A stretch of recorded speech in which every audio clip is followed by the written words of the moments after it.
Firza ya, ilmu laduni. Apakah harus melampaui waktu tertentu? Pertama kita terjemahkan dulu apa arti ladun. Ladun itu ilmu, al-ilmu al-munazzal min indillahi mutlaqan bighairi wasilah. Bighairi wasilah. Ilmu yang langsung turun dari sisi Allah. Allah itu qadim. Bagaimana mungkin langsung menurunkan ilmu kepada kita yang hadis yang baru ini? Maka harus mengenal hembusan sang qadim di dalam diri kita. Tapi ingat, hembusan itu bukanlah Allah. Hembusan itu hembusan saja. Cuma ada beberapa orang kebatinan membawa nama tasawuf, dikira di dalam dirinya ada Tuhan. Enggak begitu. Nafakhtu fihi min ruhi, aku tiupkan ke dalamnya hembusanku. Hembusan itulah yang ada di dalam diri kita. Hembusan inilah yang bisa menampung ilmu laduni. Jadi sebenarnya di saat ditiupkan di dalamnya sudah ada laduni. Jadi Allah meniupkan ruh hembusan itu, di dalam itu sudah ada ilmu. Maka yang disebut laduni itu mendownload ilmu Allah langsung dari ruh kita. Karena ruh kita adalah hembusan darinya. Paham? Jadi deket gak tuh? Kayak kita mau download sesuatu aplikasi di handphone, ada nggak Play Store-nya? Ya, tinggal pencet-pencet doang. Masalahnya mau buka Play Store nggak punya email. Mau buka kolbu tapi tidak tahu cara bukanya, nggak punya nama email kolbunya, ya nggak bisa dibuka. Ya. Kira-kira begitu. Jadi apakah butuh waktu? Kalau orang sudah punya nama ruhani, dia sudah mengenal dirinya, itu yang saya sebut mengenal nama ruhani. Man arafa nafsahu. Jika dia kenal dirinya, dia akan mampu mengakses ilmu laduni. Tapi kalau orang nggak tahu diri, ya nggak bisa kenal. Taib. Butuh waktu? Enggak. Ilmu laduni itu turunnya detik per detik. 1 detik di dalam laduni sama dengan 70.000 ilmu di luar. Itulah maksud Nabi mengatakan 1 bab ilmu lebih afdol daripada 100 rakaat, 1000 rakaat. Karena sholat itu harus pakai ruh. Ruh itu tempat turunnya laduni. Maka orang yang nggak ngerti, kita lagi kajian subuh, masuk syuruk, dia sholat 2 rakaat, padahal kita masih kajian. Dia lupa, ngaji ini lebih afdol dari sholat 2 rakaat. 1 bab ngaji lebih afdol dari 1000 rakaat. Cuma karena beramal pakai nafsu, nyalahin Ustadz nih, udah syuruk masih ceramah aja. Emang ada kewajiban sholat syuruk? Emang ada kewajiban, keharusan kalau syuruk ceramah berhenti? Kan nggak ada. Kita aja yang nafsu dapat pahala, ya, tapi lupa yang sebenarnya. Cara menjaga keilmuan kepada para pemula, selain sanad, rajin membaca, zikir yang harus diawali sebelum belajar, apa yang standar? Cara menjaga ilmu, gitu ya. Udah punya guru, udah punya komunitas, apalagi? Zikir apa yang perlu dibaca? Zikir yang mesti dibaca, zikir yang menenangkan kolbu. Kan ada zikir macam-macam. Zikir yang pakai angka-angka, itu biasanya kolbu nggak tenang. Jadi zikir yang nggak pakai angka lagi, zikirnya langsung terhunjam ke dalam kolbu.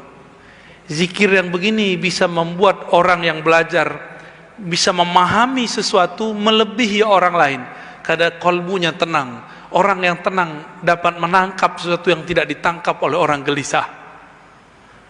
Ketenangan yang mutlak itu ada di ruh. Makanya ilmu laduni itu sesaat saja itu sama dengan 70.000 ilmu di luar. Sesaat dia dapat. Makanya Nabi Muhammad itu sesaat saja naik ke aras. Turun-turun sudah bawa semua pengetahuan alam semesta. Karena turunnya ke ruhani. Simbolnya tubuhnya dinaikkan. Padahal itu sebenarnya adalah cara Allah Subhanahu wa taala memberikan penjelasan, mau gimana pun asbab harus diambil. Asbab harus diambil. Jadi coba belajar zikir yang menenangkan kolbu. Jadi ada teman saya, mahasiswa jatuhnya ya, Dia nanya, Ustadz, nanti kalau saya belajar zikir, hafalan saya hilang. Nah, ini godaan setan orang ngafal nih, supaya orang yang ngafal nih nggak pernah tersentuh ilmu zikir. Itu caranya. Berarti dia membenturkan antara ilmu zikir dengan ilmu hafal. Gimana cara jawabnya? Quran ente ngomongnya gimana? Ala bidzikrillah tatmainnul qulub. Sama nggak Quran kita? Sama kan surat Ar-Ra'd ayat 28? Ada bunyi lainnya. Oh, itu pasti Qur'annya beda tuh. Ketahuilah hanya dengan menyebut nama Allah kolbu jadi tenang. Orang baru bisa takrir cepat kalau kolbunya tenang. Jadi coba nih takrir lagi gelisah, bisa nggak? Nggak bisa. Dia ikutlah talqin zikir, belajarlah di zikir kolbu. Semenjak saat itu kalau mau ada khataman dia tidak perlu tergesa-gesa lagi. Dia cukup zikir sebentar, nanti dia ingat-ingat. Dan cara menghafalnya enak. Jadi takrir yang dimulai dari kolbu lebih cepat daripada takrir yang dimulai dari ro'yu, ya, pikiran. Capek kalau pakai ro'yu, biasa jadi ancaman. Ini bisa stroke, ini bisa lupa, ini bisa bercabang, ya. Apalagi antum nih ya, yang galau-galau ini, itu bentar-bentar udah hilang tuh. Jadi sebenarnya bukanlah maksiat yang bikin hafalan hilang, tapi pikiran bercabang. Maksiat itu salah satu yang bikin bercabang, gitu, ya. Bukan sekedar maksiatnya, tapi efek maksiat di pikiran itu. Maka Imam Syafi'i hilang hafalannya cuma dengan melihat aurat lawan jenis. Karena waktu itu susah ngelihat aurat. Sekarang kita baru keluar, nggak perlu kita lihat lirik-lirik, dianterin itu ya. Cet. Mau gimana lagi? Ya, baru hafal kulhu langsung hilang. Nggak juga, nggak hilang-hilang kan kulhunya dari dulu, nggak hilang-hilang. Karena antum nggak pernah pecah fokusnya waktu baca kulhu, PD-nya bukan main ya. Kulhu Allah. Ya, jadi zikirlah zikir kolbu yang menenangkan hati, maka ilmu yang kita serap akan tersimpan dengan baik. Wallahu a'lam bishawab. Masih ada waktu. Assalamualaikum warahmatullahi Sambil berdiri wabarakatuh. Bapak, sambil berdiri. Ya. Wah, ini pertemuan yang pagi kedua. tadi udah nanya nih. Borong lagi nih. Ya. Begini, Ananda Ar-Razi. Saya sering dengar bahwa Islam itu terpecah menjadi 73 firqah. Bukan Islam, Pak, umat. Islam satu. Satu. Inna dina indallahil Islam. Islam satu, nggak pernah terpecah. Umat terpecah 73. Gitu baru benar. Satu yang benar. Sampai hari ini saya berpikir sendiri, mana yang benar nih? Semua ngaku benar. Walaupun ada hadis taraktum fikum amraini ma antadilu bihi ma abadan. Kitab Allah wah sunati. Tapi rasanya belum puas Pak Ustadz. Akhirnya saya membuat kesimpulan sendiri, pendapat sendiri, bahwa yang benar itu awaludin marifatullah. Man arafa nafsahu faqad arafa rabbahu. Nah inilah aku pikir yang benar Pak Ustadz. Mohon respon. Siapa namanya Bapak? Bapak siapa namanya? Oh Pak Ustadz tahu, Muhammad Johnson. Itu artis itu ya. Iya, Dia terkenal sendiri tuh. Muhammad Johnson. Ya, saya garis bawahi Islam cuma satu. Umat Islam yang berpecah-pecah. Terus kita sedih, ya sedih. Tapi itulah kehendak Allah. Dan Allah sendiri mengatakan ada 3 ayat minimal di Quran. Ya, dan Allah cuma mengandai-andaikan walau syaa rabbuka la ja'alahum ummatan wahidah. Berarti Allah nggak menginginkannya. Allah tidak menginginkan umat ini satu. Dia hanya menginginkan dialah yang satu. Dia hanya ingin agamanya yang satu. Kalau selainnya, carilah Sang Maha Satu itu. Terus seumur Pak Johnson masih bingung mana yang benar. Ntar gimana meninggalnya Pak? Simpulkan sendiri, berbahaya simpulkan sendiri. Ini ilmu bersanad, nggak boleh simpulkan sendiri. harus kita ambil dari guru kita yang dia gurunya bersambung kepada sang maha guru baginda Nabi Muhammad sallallahu alaihi wasallam. Makanya mengikuti imam yang berguru, mengikuti guru yang bersanad itu wajib, harga mati. Itulah makna fas'alu ahla dzikri. Enggak boleh pikir-pikir sendiri. Fas'alu ahla dzikri 2 kali di Quran. Tanyalah ahli ilmu. Tanya ahli ilmu. Makanya kita perlu belajar sejarah untuk mengetahui akidah kita ini benar atau tidak. Makanya saya sering menukil kembali kisah Syekh Abdul Somad Palembani. Beliau puluhan tahun di Madinah, akidahnya Asy'ariyah. Walaupun yang tamat Madinah sekarang belum tentu Asy'ariyah. Ya kan beda masa, mau gimana lagi. Dituduhlah kita menghujat orang tamat Madinah. Ya enggak. Sahabat saya, teman saya, murid saya ada yang tamat Madinah. Ada Pak, ngaji ke orang tamat Ciputat. Karena dia sadar ilmu itu tidak di mana-mana, ilmu itu ada pada orang bersanad. Mau dia di Madinah, mau dia di Palembang, mau dia di Ciputat, mau dia di pelosok lahat. Kalau dia punya ilmu dan bersanad kepada Rasulullah, maka dialah madrasatul ilm. Dialah pusat keilmuan. Jadi pusat ilmu itu bukan tempat bangunan yang bagus. Ntar kalau kita buka lagi nih rahasia Universitas Islam Madinah, antum kaget lagi. Yang ngomong tamatannya sendiri.